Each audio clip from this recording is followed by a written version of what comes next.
you have more and more pressure from the density contribution, right? And the free energy is minus pressure, and that means the energy is pushed down by the presence of such density contribution of particles. Okay? And so that means naturally you have minimum here and for zero dynamical mass. And so if you if you sum this original potential in the vacuum and this density contribution to the pressure or free energy, then naturally you have double wave potential. One minimum comes from here and another minimum comes from here. Okay? And so this is total potential. This is very shallow, but still you have double wave. Okay? But the problem is the following. So here, if you use a quasi-particle picture, this density can be given in a unique way.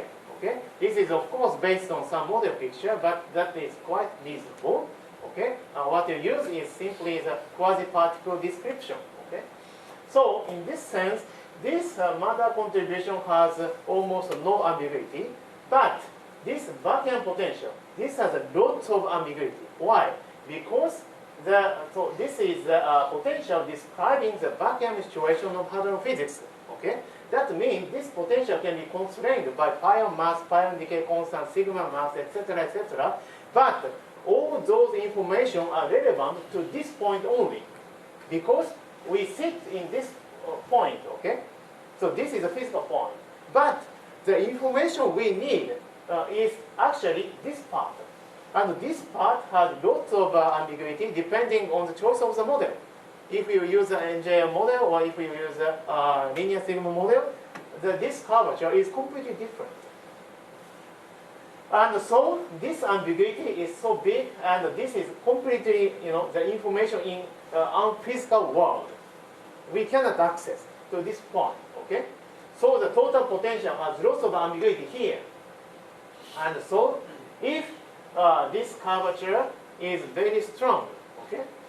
This curvature is negative and very big, then this second minimum here doesn't appear. And so you have only a crossover, no first order phase transition. But if this curvature is not such big, negative big, then this curvature overcomes, and then you have double. Okay? Yes? This argument applies at low or zero temperature. Yes, this is zero temperature physics. Right. So what are you describing the transition to nuclear matter?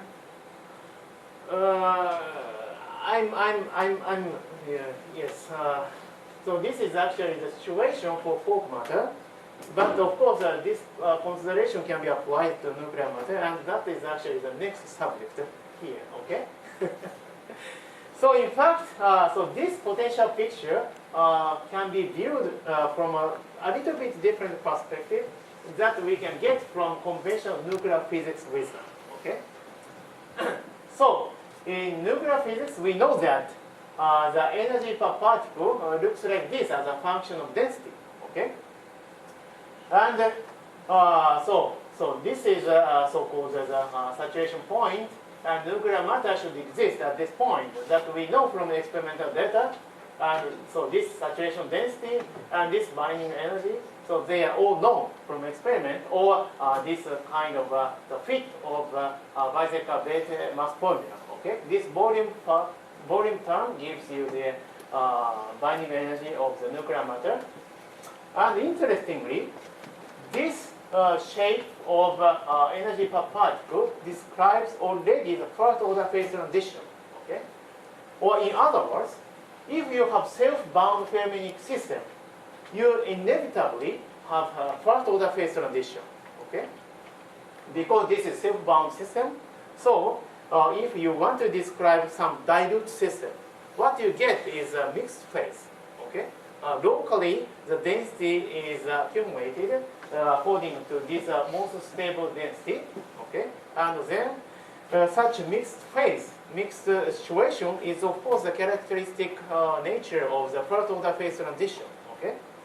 So this is the reason why you inevitably have the first order phase transition and also the critical point for nuclear matter. Okay.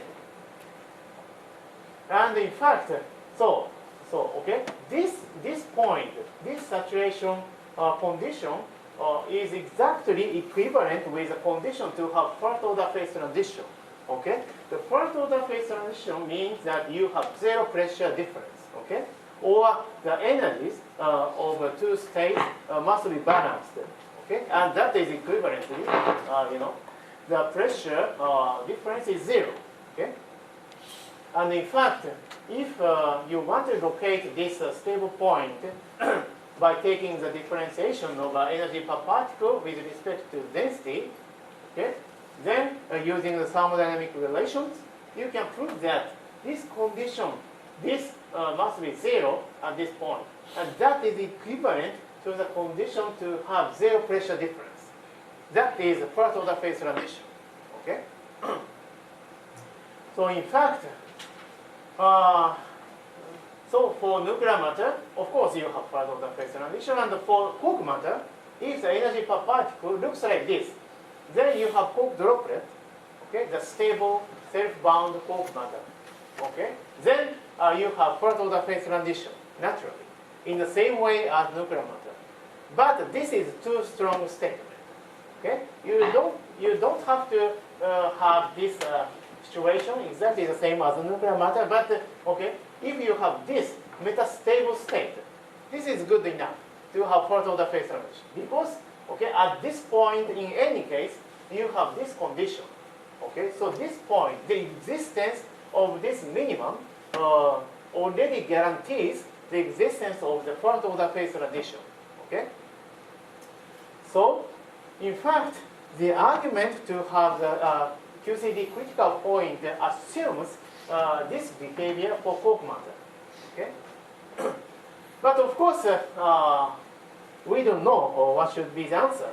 And so this could be simply this shape, and then there is no first order phase transition and no QCD critical point. That is still possible. Okay? So in the case of a nuclear matter, we know that the nuclear matter should be stable at this point, and that guarantees the existence of the critical point. But okay, this is a big difference between Quark matter and the nuclear matter. For Quark matter, nothing guarantees nothing. Okay, so in fact there are so huge uncertainties, and that uncertainty of course comes from this. Okay, so this is the physics of chiral phase transition, and now I have finished my first part, and so I think I still have time, right?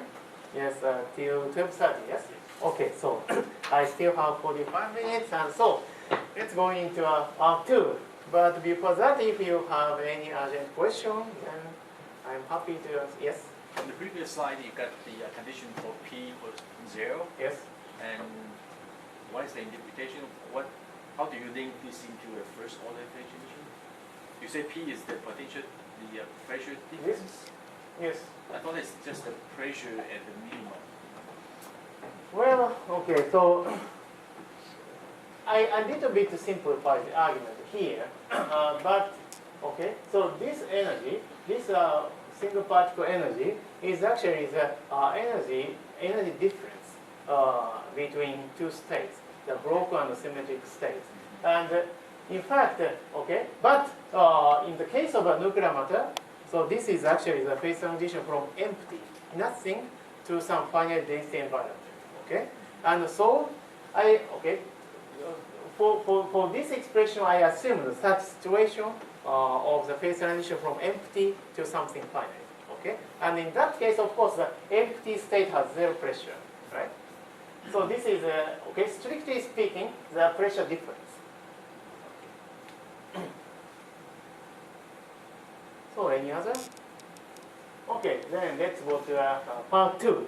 And here I introduce some phenomenology, and so I will show you some of experimental data, but not for the purpose to explain the experimental data itself, but to emphasize my point of the analogy between QCD and the large MC limit, okay, large MC QCD. Okay, actually the large MC is a very nice description of QCD matter. Okay, and so for this purpose, let me introduce a very old model. That is the Hagedorn model, or Bootstrap model, statistical Bootstrap model. Okay. So this is a very old story in 60s, introduced by Hagedorn. And actually, so what he considered was that the hadron could be constructed by hadrons in such a way as a bootstrap. I mean, some piece of a hadron can form a more bigger hadron, and so on and so on and so on. Okay, and that kind of a recursion can be expressed in this form of the equation. Okay. So here, the density of state, okay, I mean the number of hadrons possible can be expressed by this form. I mean the convolution of smaller hadrons, okay, smaller hadron components, etc., etc. Okay. And so this is a very simple model. So this is actually the starting point of the seed. Okay, and then. So these big hadron states can be decomposed into the n hadron constituents, and that n should be of course summed over. Okay, because all possible decompositions can be possible. Okay, should be considered. Okay? But anyway, the point is that so this recursion equation looks a bit involved, but this equation can be solved analytically. By the Laplace transformation, and then what you get is this expression. Okay, so the density of state for the hadron up to the mass m squared is actually given by this expression, and the important fact is that so this is growing with exponential of m, the hadron mass. Okay, so that means if you go to a heavier and heavier or larger and larger energy, you have more and more hadrons, okay? Exponentially many hadrons. And so let's consider the partition function, okay? The partition function is of course given by the integration over all states, okay? That is given by this density of state multiplied by this Boltzmann factor, okay? And then if this exponential growing rate is greater than this thermal separation factor, this m integration diverges. Okay? So the partition function diverges. So it's singular. And so Hagedorn concluded that this temperature or this TH, this is a parameter, mass parameter, some dimensional parameter. Okay? This has nothing to do with physical temperature. But if the physical temperature is greater than this TH, parameter TH, okay? Then the partition function diverges, and that means this must be the limiting temperature, and it is impossible to heat up the state, hadronic state, above this temperature. Okay, that was a conjecture by Hagedorn, but it was later interpreted by Cabibo and Parisi that this temperature or this scale must correspond to the phase transition temperature rather than the limiting temperature. Okay. So in the first equation, the left-hand side, what is H? H, okay. H is the typical size of the hadron. Okay. Okay. And that volume factor is of course necessary if you carefully think about the dimensionality of this. Okay. To balance the to get the correct dimensionality, you have some volume factor here. Okay. So this is a typical hadron size. Okay. So in this equation, do you assume there's an interaction between hadrons? No. This is a very simple model. Okay. Anyway, so okay, the model itself is not so important, but what is important is this exponential growing behavior, and this is actually seen in nature. Okay, if you plot the number of particles up to some mass, then it grows exponentially. Okay, that is a thing for the meson spectrums or the all hadrons, including baryons. Okay. Anyway, so this Hagedorn spectrum is sort of an experimental factor, okay, up to some mass scale, of course. But anyway, so So as I said, so this was interpreted as a limiting temperature. But anyway, so this exponential growing behavior is something very important. Okay. And in fact, the most modern picture based on this exponentially growing spectrum is a thermal statistical model. And this is surprisingly successful to reproduce the heavy ion collision data. Okay? And what is this model? This model contains all hadrons, okay? All hadrons up to some mass scale. So thousands of hadrons. And then assume non-interacting gas of those stable and unstable hadrons listed on the table of particle data group. Okay? And so this is an example of the particles contained in this model. Okay? This I took this figure from the manual of the user's manual of this the library that is available for public. And you see, so this blue is mesons and this red bars are baryons. Okay, so you have thousands of particles, okay, up to some scale like 3 GeV. Okay, but anyway, so this is free theory, no interaction among particles. Okay, free gas. I'm sorry. Yes. So this picture should be consistent with the exponentially growing density of states that you were talking about before, right? So, okay, in this But it model, doesn't look like- okay, these particles are all contained, okay? And that means if you increase temperature, then, you know, the more and more degrees of freedom are released, okay? And that means the density of state should behave like this, okay? So that is an important point. I'm sorry, I'm just surprised by your figure, your histogram, this one, Yes. because it doesn't look like an exponentially growing density of states there. That's right. That's right. Well, so I've seen these figures okay, before, so but not the other one. here you see that up to 2 GeV, right? And so here you see that growing behavior up to 2 GeV, right? So up to this point, it's quite consistent here. Anyway, so the temperature scale that is relevant to the problem that I'm addressing is more than 200 MeV. Okay, so 3 GeV mass. Okay, so they are very heavy and maybe very minor contributions. Anyway, the point is okay, and some interaction effects can be taken into account by the Waals corrections, that is excluding a volume effect that corresponding to the short-range repulsive core in the nuclear force. But anyway, this is some small details. But the surprise comes from this figure. Okay? So this is analysis using the thermal statistical model for the experimental data at leak. Okay?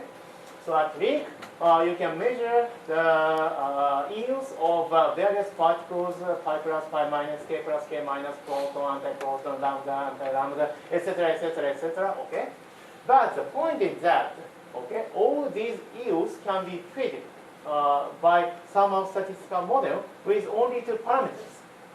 That is temperature and chemical potential. Okay, and then this ratio can be beautifully reproduced, and also with different collision energy.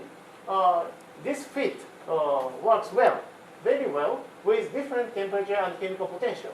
Okay, and in fact, if you decrease the collision energy, you increase the chemical potential, and this is very natural because okay, if the energy is high enough, then you know all participants go through, and so they do not remain in hot medium. But actually, if the energy is smaller, then some part of proton and neutron can remain in hot and dense matter, producing some finite volume density. Okay, and that is quite consistently described by this fact. Okay, with some greater value of the chemical potential, volume chemical potential. for smaller collisional energy. Okay. So for the mesons, the chemical potential is 0. Yes. Did you have a third parameter here, this excluded volume V? V. Oh, no. V is the system volume. Okay. So here you see this is not the ratio, but this is absolute value, multiplicity. Okay. And so to get the multiplicity, of course, you need the volume. Yes. Anyway, so this model works quite successfully also for LHC with even higher collisional energy. Okay. So anyway, so this is a complete mystery why this simple description can be such successful.